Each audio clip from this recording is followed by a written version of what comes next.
Good morning, everybody, and welcome to Wake Up Missoula. I'm your host, Scott Ramf. It is November 7th. It is also First Friday, so I have your art guide. We also had an election this week, so there was no city council on Monday, so I'm going to breeze right through my episode this morning. Let's just kick off some announcements. The city of Missoula is doing a food for fines, unload the citation, graphic of food items for fines for the Missoula Parking Commission. So if you ever had a parking ticket for over the last year or so, you can pay those off. The Parking Commission gives financial assistance to many organizations in support of the mission to work with the government entities, businesses, and residents to provide and manage parking and parking alternatives. People with outstanding citations can bring donations to the Missoula Parking Commission directly at 128 West Main Street, or they can go to the Missoula Food Bank during their open hours as well, and this goes on well until November 28th during the normal business hours. So Monday through Friday, 8:15 to 4:45 p.m. All outstanding citations can be viewed by entering a license plate number at www.ci.missoula.mt.us/tickets. The office will be closed Thursday, November 27th for Thanksgiving. All non-perishable food items are welcome. Please ensure items are not open, damaged, or expired. Each counts for $2 off of your citation. And they accept up to 10 items for the month. So 10 items, you get that all squared away. You get $20 off your citation. A nice way of encouraging folks to donate while at the same time pay off their fines. It is also leaf collection season, so for the much of month of November, you can expect some signage on some of the side streets in Missoula and our surrounding areas to encourage people not to park there while the city of Missoula starts cleaning up all those leaves from the beautiful fall season that we got to enjoy for, I would probably say 2.5, 3 weeks before it got all wet and damp and gray outside. But, I did see a car get towed earlier this week, as this past Tuesday was both the election and, of course, the leaf collection pickup for the city of Missoula. So as we are talking about the election, let's talk about some news items. Beyond the New York and Zohran Mamdani winning New York, Missoula looked to also push 4 Democratic Socialist candidates in Missoula. However, moderates prevailed, and even some familiar faces got voted out. Carlino Vasica, Sierra Farmer are out as incumbent city council members, as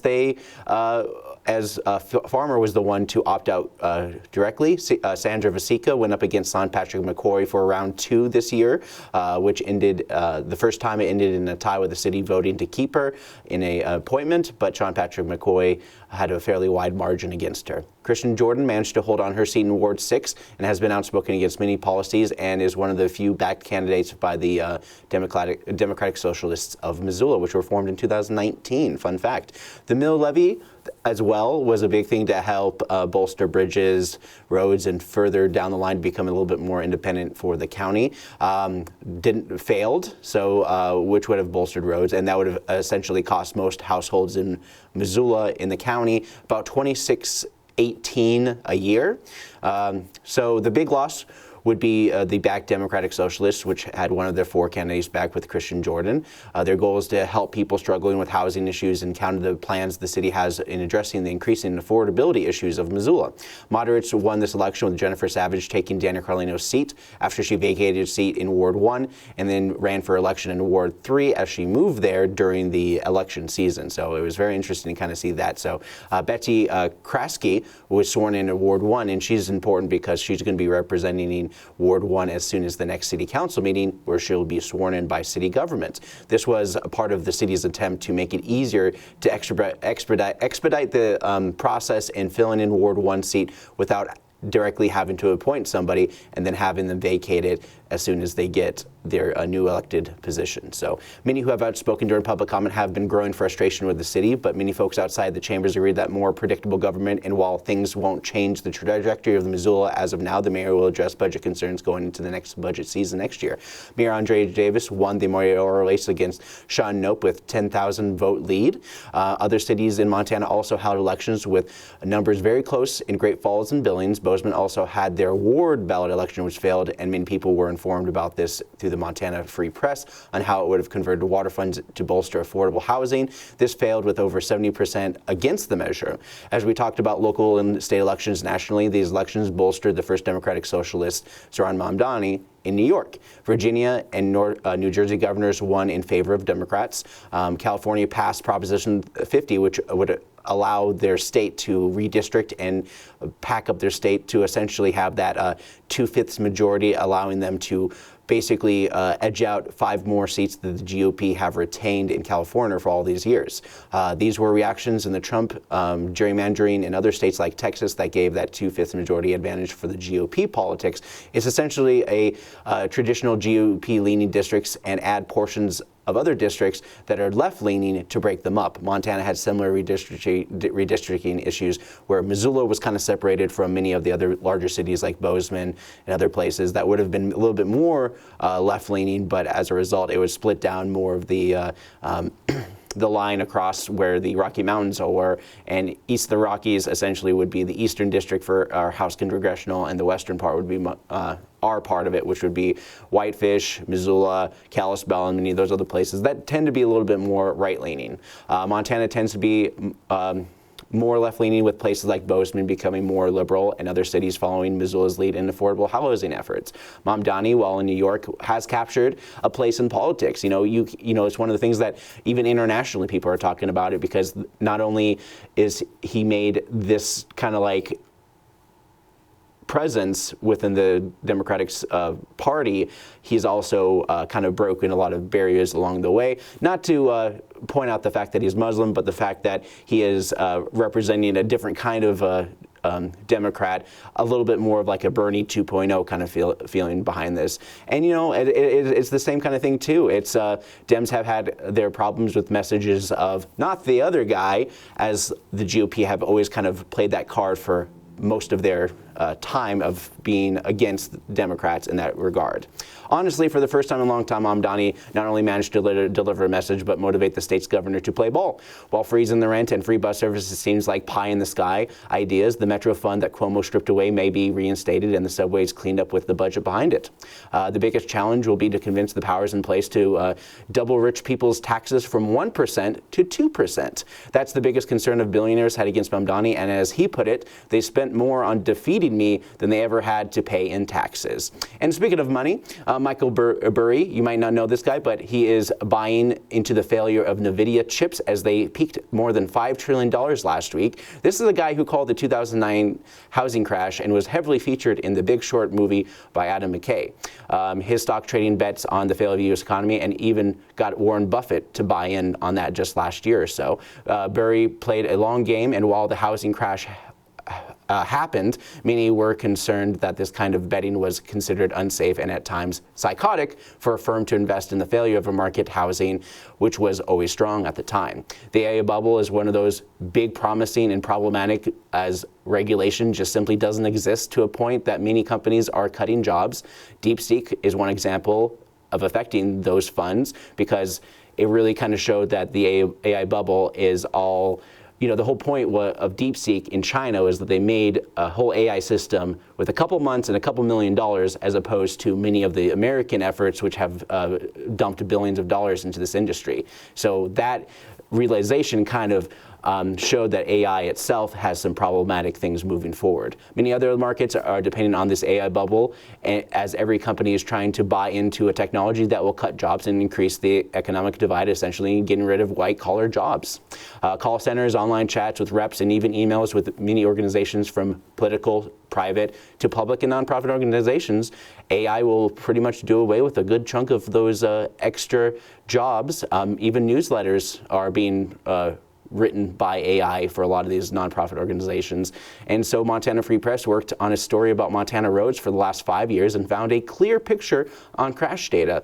Near lakes and towns, it's, you know, like they always say that the accident happens within 5 miles of your home. In this case, Montana, it's actually the complete opposite. More of those kind of middle highways, non-interstate kind of highways in Montana are one of the dangerous places in the state for more crashes. 90% of all accidents happen outside the city limits. And the old saying, you know, it just doesn't really bear any weight to Montana drivers. So over 134 accidents per 100 million miles traveled. For drivers who put up 15,000 miles a year, that's about one crash in every 50 years. The most crash-prone routes often snake over highways, passes, in some cases routes initially designed for wagons rather than modern cars. The data, unfortunately, doesn't give a good way to explore common crash factors like winter storms, animal collisions, and impaired driving. And so here is a map that the Montana Free Press published online, giving you an idea. The red lines, you can see how they're kind of on the outskirts of many of these major towns.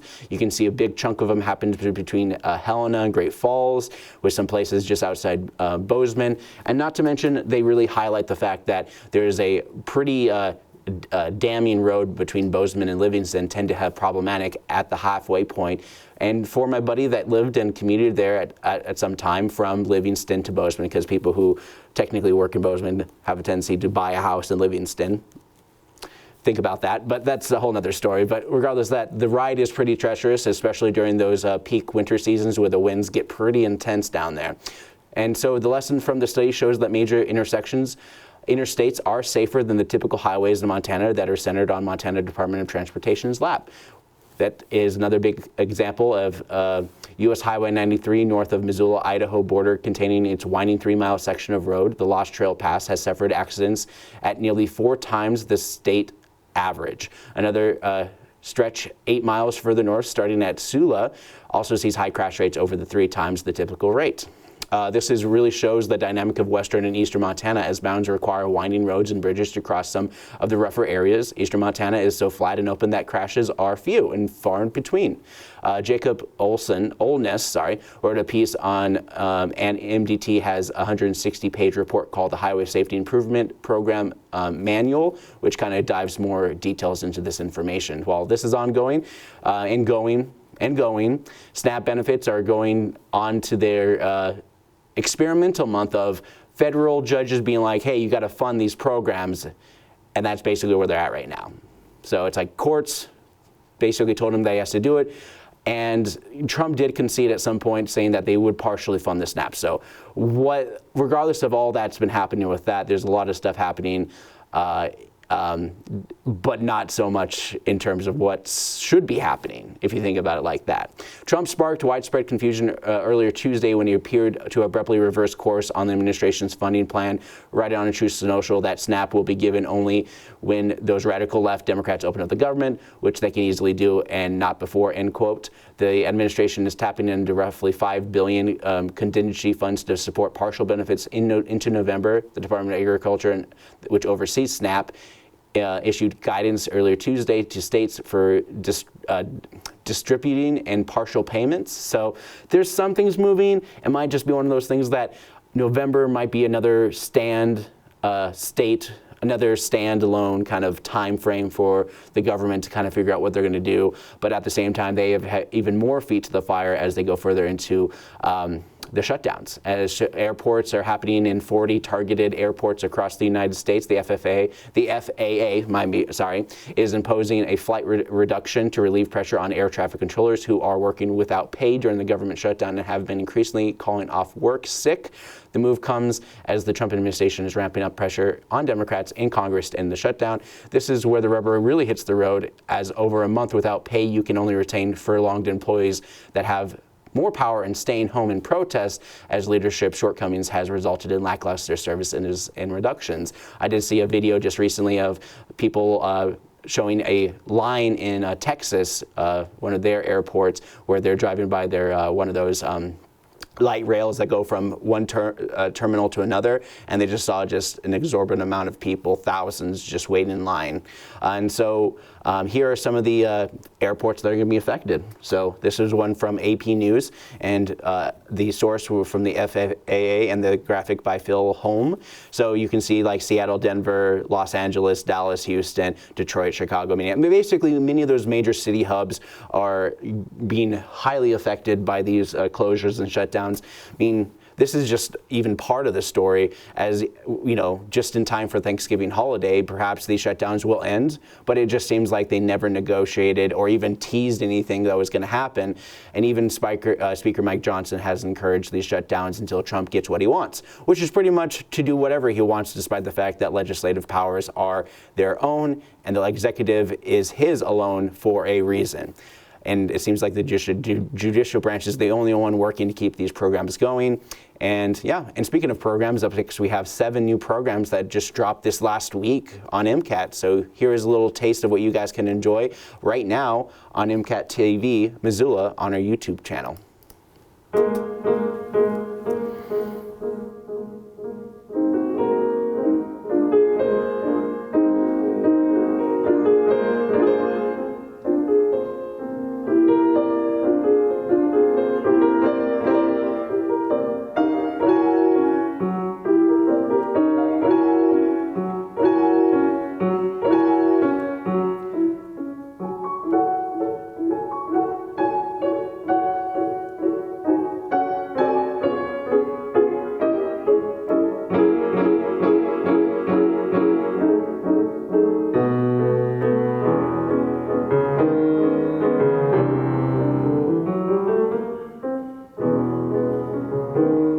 Folks who work in or care about sustainability, where they're focused on the environment or social justice, are faced with overwhelming challenges every day. What do I do when we burn coal to power AI slop? When Doctors Without Borders has to stop operating in Gaza City? When our neighbors are arrested for having brown skin? When we wake up, we see violence, ignorance, and menace. But I also see all of you, and we show up for each other. I've had to learn time and again that turning away doesn't help, and pajamas don't heal my heart. Those in the most desperate situations can't turn away or take a break. I came today because I wanted my friend to have a successful event. Tomorrow I'll teach someone how to plant a seed, and who knows about the next day. These are very popular. These are smart canvases made from hollow core doors. So he fills in the sides and sands them and then resells them. This one retails for $25. So just wait, hollow core doors are not something that people are typically interested in. So this is a way to not have them go to the landfill and instead recreate something that is useful to people. We also do fix-it clinics, and I think a couple of people thought this was a fix-it clinic, but it's not a fix-it clinic.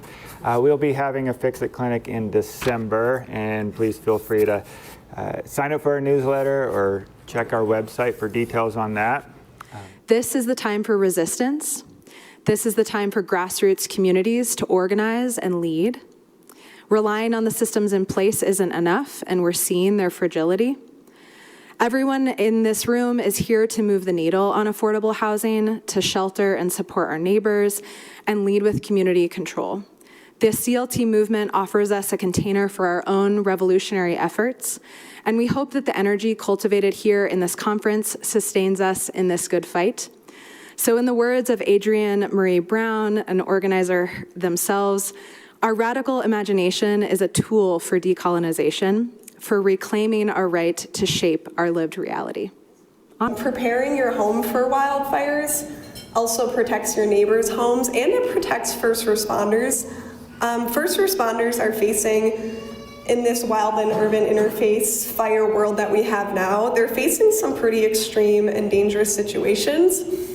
By mitigating your home ignition zone, you are creating a much safer environment for those first responders to feel like they can even access certain neighborhoods. So yeah, you're not helping yourself, but you're helping other people too. And I'm happy that we can all share in this experience together. These are special opportunities for our seniors to share some of their thoughts and impart some wisdom to their peers as they're about to set off on their next adventures. This is also an opportunity for other students to not only celebrate in their achievements, but also imagine what it will be like when they're up here in the next few quarters. So when I look at this senior class, and this is one of our largest senior classes, I think we have right now 92 seniors that will finish their school careers with us here at Willard between now and June. And this group of seniors, I'm so impressed with all that you have accomplished and how far you have come. Which sounds a lot more courageous than it is. I say, just watch. And so now the animal's 150 feet away from us, closing in on us. And now I know, I see the unmistakable lope of a weasel. We had owned ferrets at one point in the past, and they have this bounce that they bounce along, and I'm like, oh, that's a weasel. I knew for certain. And so the weasel's moving closer to us, and I'm still not quite sure exactly what it is, but now I'm starting to realize what it could be. And I ask Lynn still, but I don't think it's this. I say, a pine marten? And she emphatically says, no.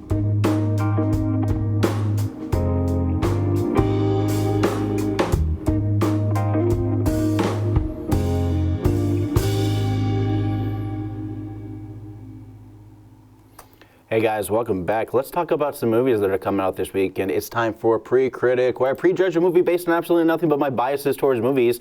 And why not kick things off with a little bit of fun from Predator: Badlands?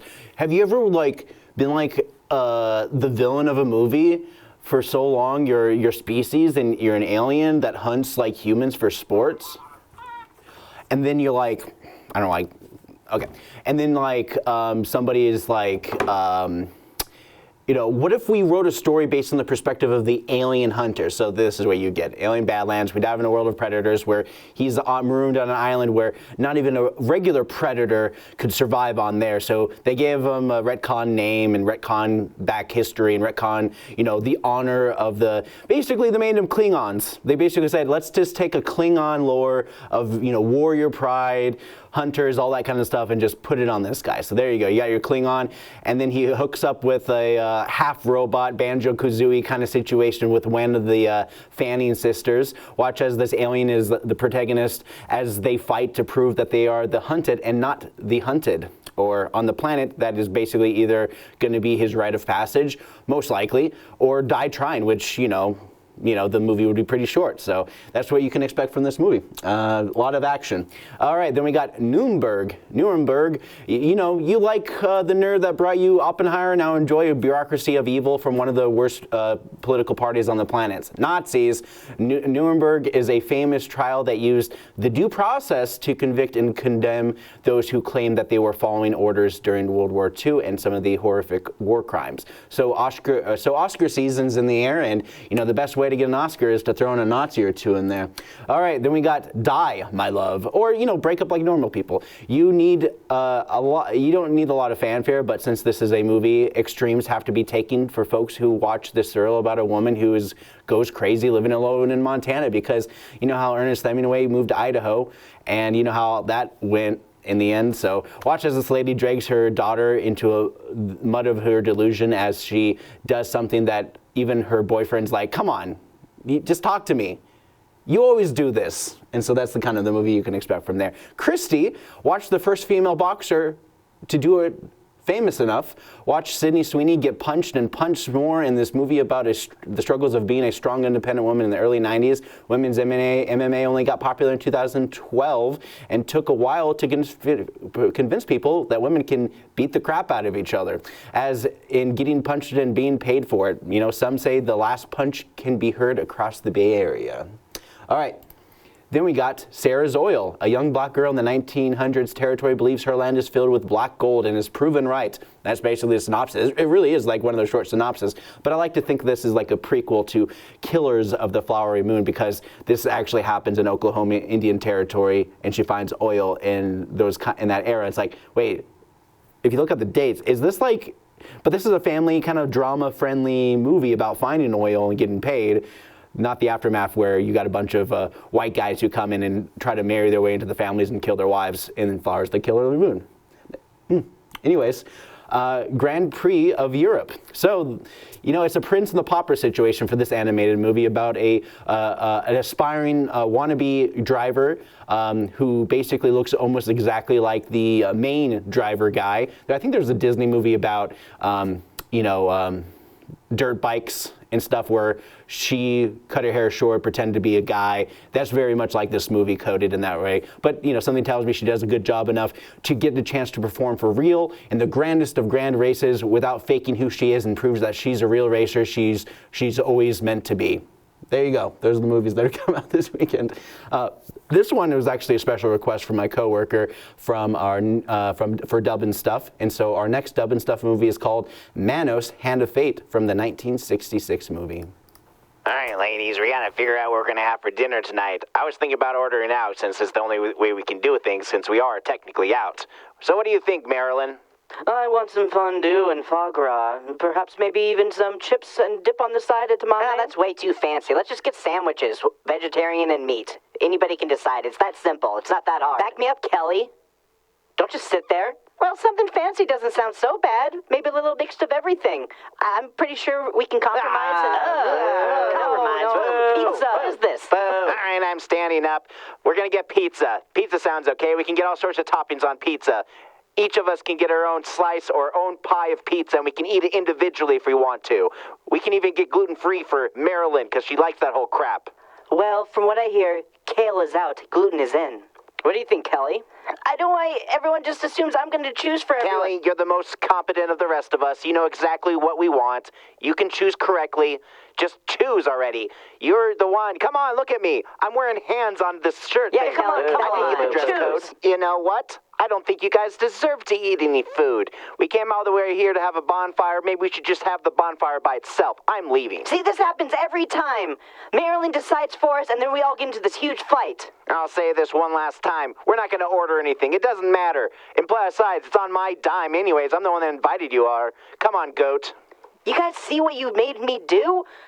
He had to leave, and we're not even going to get any kind of food whatsoever. It took me 8 hours to drive here, and I did not get a single meal or morsel of food. Don't you put that on us. As the de facto leader, I can compromise. Can we compromise? Yeah, right. Kelly is the I'm just worst. trying to get us all to get along so we can choose what we're going to have for dinner. All right, everyone, stop. All right, now everyone listen up. We're going to pool our resources together, and we're going to order out. Kelly, why don't we just order separately? It's no big deal if we just order out separately. I have my own thing and my own connections. Maybe I'll just go get my own food. Man, I knew this was going to be a terrible idea, just us coming together. We should have eaten before we got here. Oh my God, she hit Kelly. All right, I get it. You don't need to hit me for this. This is just food. I know you guys are hangry, but you don't need to be yelling and slapping people. Well, I traveled 8 hours to get here. We all traveled here really far, and we better get some kind of food. You see, I agree with each and every one of you. We are not satisfied hunger. Yeah, I can barely even stand up. Yeah, Marilyn is right. We got to figure out where we're going to eat before we go crazy. Come on, Kelly. Kelly's not some kind of leader. I'm going with pizza. Oh, yeah? Well, we're going with sandwiches. And you can hold me back, because I am not going to hold anything back anymore. You think you can tell me what to do? No way, I'm not the queen bee of this circle. Busted old leg. Let go of me. Whoa! Let go of me. Yeah. Take that. I'm sorry. That was a little too far. Oh, no, Are you you okay? don't. I've had enough of you, Marilyn. We're throwing I'm down. Okay, down once things are and for all. escalating. Okay, girls. Yeah. Pizza time. Come on at me. I never liked your dress. Yeah, we're wearing the same dress. Ew, don't spit in my mouth. I'm gonna go tell on you.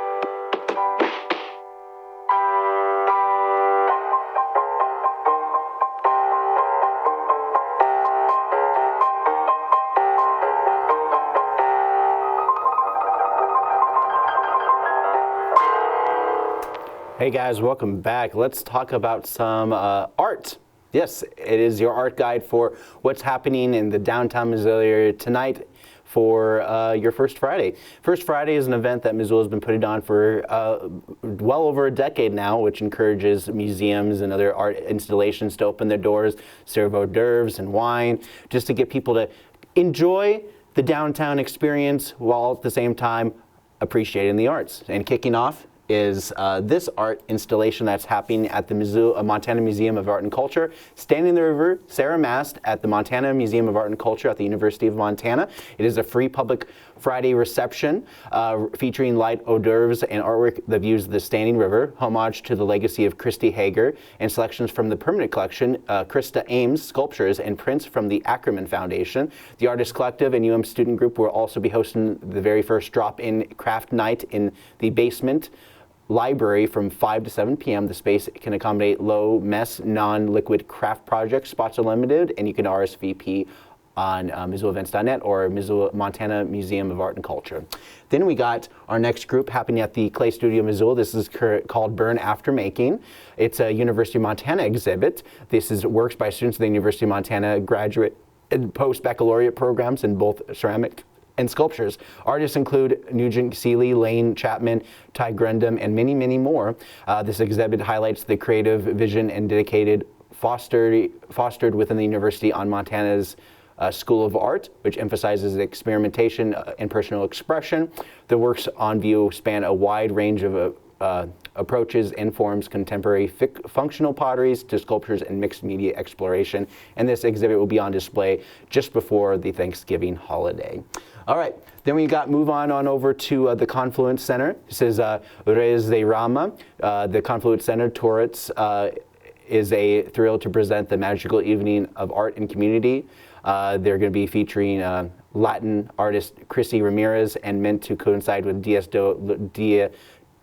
de los Muertos, which was on November 2nd, but this is going to be happening most of the month of November. They highlight universal themes of life and death and how traditions of Dia de los Muertos have transcended through the geological boundaries, from ruminations on the strength of the human spirit, where hope, healing, and freedom that follows can shatter boundaries, to the ceramic recreation of favorite cultural dishes that bring loved ones together. To communicate with the spirit realm, this exhibit will display a variety of viewpoints on the beloved cultural history, as well as that makes us all human despite our differences. The exhibit will feature 17 local and national Latin artists. Then we got Sarah Cook at the FMC Books. The collection of stickers, prints, original paintings, needlework, and dash of alien belief. Set within the atmosphere, encouraged space of FMC Books, dark, moody, rose-adorned, candlelit, and fashioned in the old signature Gothic romance style. This isn't an evening out just in the shop, but to connect, celebrate local art, and revel in story and community. Then, further down the line, we got Color Vibration, Smoke and Mirrors pick-up box event. This is at Gallery 709. Montana Art and Framing presents two exhibits. This is Color Vibrations and Smoke and Mirrors, turning on the texture, patterns, color, and designs by Bonnie Taras, Linda Heading, Heidi Zielinski, and introducing Alicia Watkinson's Smoke and Mirrors Cigar Box Show is on view for the last time at the Pick Up Your Art Box party. And so that's at the Ronan Street at 709 Art and Framing. This one is called Bear by Alicia Heitis at Bob's Your Uncle. Join us for the opening exhibit, Bear. The stage is set in the soft excess, layers of tulle spun and dreamlike color spaces, lush and gaudy, almost too much. It is a place where artifice, and vulnerability meet. Bear invites the viewer to linger in the in-between, to lift the mask where we wear every day and take a breath. And then finally, Missoula Art Museum, they're going through that crazy construction lately, but they're also doing a big November push and an evening celebrating creativity, community connections, exploring current exhibits, including Rearranging the Stars, featuring Jennifer Lutzinger, Delia Latucci, Brittany Denham, alongside J.M. Cooper's Adele Sheep Shearing, and Stella Nass offering From My Heart. As part of the evening, Missoula Art Museum hosting a food drive to support our neighbors in need. Every donation, whether food or monetary, enters you for a chance to win a MAM membership, making you a contribution, a gift for both the community and yourself. Enjoy live music by Dylan Running Crane and mingle with fellow art lovers with a no-host bar adds to the festive atmosphere. So that's pretty much does your art guide for the downtown Missoula area. There's so many other art exhibits, so many other things going on, and I'm going to talk about them right now as we jump right into some of the stuff. And it is time for the holiday season with holiday markets, holiday bazaars. Holy Spirit Episcopal Church will be hosting their Friday and Saturday from 9 a.m. to 3 p.m. and on Saturday from 9 a.m. to 1 p.m. They're doing a holiday market. Toys, knitted clothing, re-giftable items, raffle, and silent auctions. Coffee and donuts, don't miss out. Holiday Bazaar, they're doing homemade crafts. This is at St. Paul Lutheran Church. Art pieces, holiday decorations with homemade candy, cookies, bread, jams, jellies, and relishes for sale. These gift baskets and treasures are available, blah, blah, blah. All that kind of stuff. So all these kind of winter markets, holiday bazaars, all that kind of stuff, just to kind of kick things off. Stroller strides, as always, at Bonner Park for Mommy and Me workout classes. Missoula Food Bank meal distribution starting at 10 a.m. Tiny Tales at 10:30 a.m. Lunch at the Missoula Senior Center at 11 a.m. Yarns and Watercolor at the Missoula Public Library every Friday at noon on the 4th floor. All sorts of arts and crafts up there. You can't miss it. Home Resource Open Workshop. So if you have anything that needs to be fixed or things that just need to be worked on and you need some guidance, Home Resources have been doing this weekly thing on Fridays at 12:30. All Abilities Art Club. This is great for people with disabilities to get services and also connect with others through BASE. Brown Bag and Bones. Paleontologist Jason C. Poole will host a Brown Bag and Bones, maybe get some owl pallets along the way at Natural History Center starting at 1 o'clock today. Young Adult Writers Group this afternoon at 3:30 p.m. This is all about encouraging young kids to write. Dinner service at the Paul Varela Center at 5 p.m. They have breakfast, lunch, and dinner at specific times. Free meals for folks who are in need and struggling. There's food pantries all over the place in Missoula. There's a lot of resources in place. You just got to point people in the right direction. There's the Paul Varela Center. The food bank also acts as a quasi-shelter for people who are in emergency need as well. So some people don't even know about that.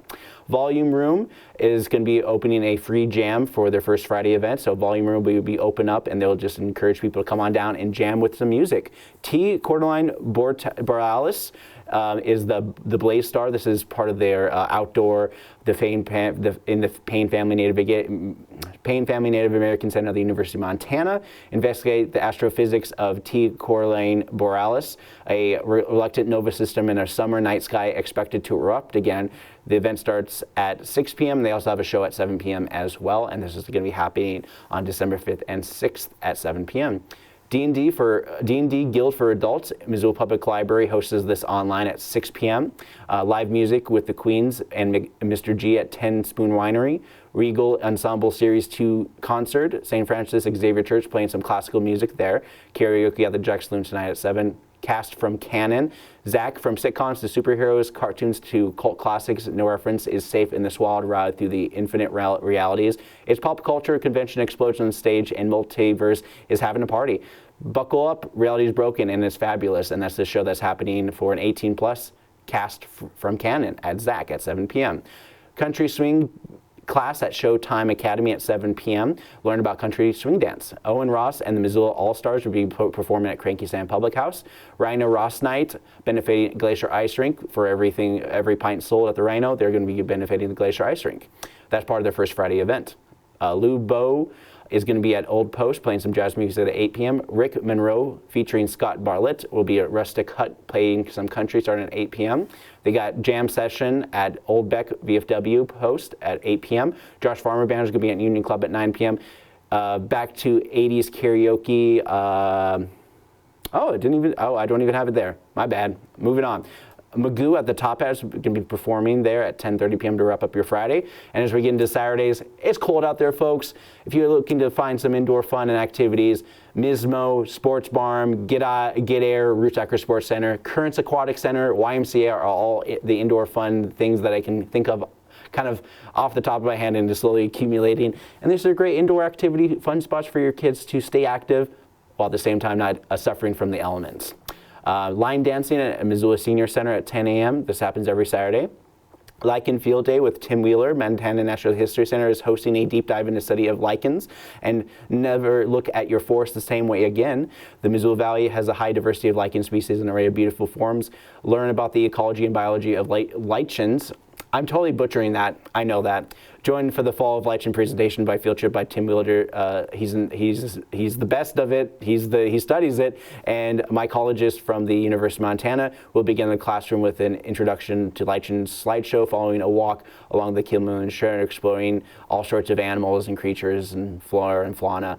And a short drawn to the Smoke Jumper Trail to interrogate the emphatic lichen communities. So there's a lot of things happening, and that's a great activity starting tomorrow at 10 a.m. Birds and Art for Adult Workshop. Missoula Art Museum hosting a art supplies being provided at the Missoula Art Museum starting at 10 a.m. Makerspace, open walk-in hours. They usually have walk-in hours on Wednesdays and Thursday from about 2:30 to 5:30, but every Saturday from 10 a.m. to about 2:30, I want to say. But then again, you can always check it out. Makerspace is a great way for you to do some laser engraving and 3D printing. A lot of great opportunities, and it is one of those multifunctional spaces for all sorts of walks of life. They're also working with people to help make the transition from Windows 10 to not Windows 11. Basically teaching people how to use Linux. All right, so the Prairie Sisters Vintage Christmas Market is at the Missoula Fairgrounds again this year, starting at 10 a.m. This goes on into a while into the afternoon. You guys can check that out at the Missoula Fairgrounds. Story time at the Missoula Public Library every Saturday at 10:30 a.m. Stage on Screen, the Met Opera. So if you're into a 3-hour opera, the Roxy Theater will host it starting at 11 a.m. on Saturday. Beginning Sewing Workshop, Home Resource Community Room at 12 noon on Saturday. Teen Open Studio at the Missoula Museum at 1 p.m., competing directly with MCAT Saturday Drop-In starting at 1 p.m. They also have a predator feeding at the Missoula Butterfly House at 3:30 p.m. on Saturday. They also have a family clay night at the Fall Leaf Dishes, being featured at the Clay Studio of Missoula at 6 p.m. A Latin dance workshop, Bachata, Manuru, Salsa, Rocky Mountain Ballet Theater are doing a workshop about Latin dances starting at 6 p.m. Britt Aronson is going to be playing some folk music at Draft Works at 7 p.m. Off in the Woods, The Spills live at Free Cycles in Missoula at 7 p.m. An evening of new play readings at Westside Theater. This is where they choose which plays they want to show and produce in the future. So you guys can check it out. They're going to be doing some extras from other plays. Bounce House presents Weirdo Behavior. Is going to be performing at Monks, some rap and music along the way. Missoula All-Stars are playing some jazz at Stave and Hoop Speakeasy at 8 p.m. Argentine Tango Social Dance. Missoula's Hellgate Elks Lodge 383 starting at 8 p.m. to do some tango. Solid State Karaoke at the Westside Lanes. Mudside Charlie at Union Club. 406 playing some country at Sunrise Saloon, and DJ Kirsten to wrap up your Saturday at 10 p.m. And then on Sunday, before we get things going, Odd Pitch is hosting their biggest pinball showdown, the Garden City Gauntlet, starting at 9 a.m. You got Butterfly Meditation for those who want to keep a calm, collective area before the opening hours at 10 a.m. at the Missoula Butterfly House. Sip and Shop, a local food-inspired pop-up market. Garden City Harvest River Road Community Barn, that's the big barn as you're going up Reserve Street next to 3rd. In the intersection, it's that big barn area. So celebrate the local food with the curated Makers Pop-Up Market. Ceramics, jewelry, printmaking, and visual art. Local artists will be showing one-of-a-kind creations, all starting at 11 a.m. Then we also have Clay Studios hosting a Sunday beginning pottery at 1 p.m. Pain Savvy and Get Lit here at Missoula Public Library. This is for folks who live with chronic pain who want to support services, and they do this every Sunday at 1 p.m. here at the library. Accordion dance/jam session at Missoula Senior Center at 1 p.m. on Sunday. Rattlesnake Stories here at the Missoula Public Library starting at 2 p.m. Dams in the Rattlesnake Wilderness. You get to learn some of their stories. MCAT most likely will film this. Cranky Chili Cook-Off at Cranky Sam. They're doing a chili cook-off there starting at 3 p.m. on Sunday. And then we got Bingo at Tamarack Brewing Company at 5 p.m. Job Shop is doing trivia at 6 p.m. Ed Norton Big Band is playing at the ZAC at 7 p.m. on Sunday night. And then wrapping up your Sunday, as always, comedy night at the VFW and karaoke at the Sunrise Saloon. So those are all your events and more. Geez. Well, I got a lot more time in my show than I bargained for sure. And frankly, I got nothing more I want to say. Just like a couple things here and there. Make sure you guys check out our new radio program, MCAT Radio. We do it every Monday live on 101.5 KFGM. It is a great show. Me and Neil do it. We're coworkers here. We pop on Mondays noon to about 1 p.m. And we're just live on the radio, 101.5 on the FM high-powered station, live from the Missoula Public Library. So if you want to learn more information, go to 1015kfgm.org. And as always, you can go to mcat.org for more information about MCAT. Hear us out and all these kind of programs that you guys can get involved with from our workshops when it comes for Blender animation, our Saturday drop-in programs for kids. We have our new Winter Days camp that's coming up for December. So that's going to be from December 29th through the 31st. And so that will kind of collide with the Music on Main, which will be a big move for what the first night New Year's Eve celebrations will be happening that day as well. So there's a lot to look forward to, and there's a lot to look out for, but you can always go to MCAT.org for more information about us and this show and more. And as always, go check us out and subscribe to us on YouTube, MCAT TV Missoula or Wake Up Missoula. And for Wake Up Missoula, I'm Scott Ramf. Take care, folks, and I hope you have a wonderful weekend.